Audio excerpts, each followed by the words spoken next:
माणसं जिवंत असताना त्यांच्या चुका मनात पकडून, त्यांच्याबद्दल निगेटिव्ह विचार करत त्यांच्याशी आयुष्यभर अबोला धरून ठेवणारे काही महाबाप, घरामध्ये स्वर्ग असावा असा विचार करतात. आणि हेच लोकं माणसं मेल्यावर त्या प्रेतावर पडून रडतात. यांच्या आयुष्यात कधीही आनंद निर्माण होऊ शकत नाही. कारण जिवंत माणसाला नावं ठेवायचे आणि मेलेल्या माणसाला का गेला म्हणून रडत राहायचं, अशी लोकं जिवंतपणे नरक यातना भोगतात. एकटी राहतात.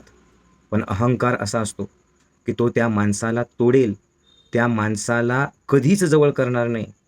पण वाकून, समर्पित होऊन, आपलं समजून कधी माफ करणार नाही.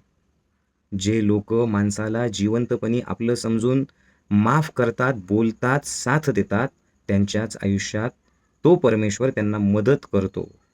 कुणी जर असेल तुमच्या आयुष्यात असं, तर विचार करा.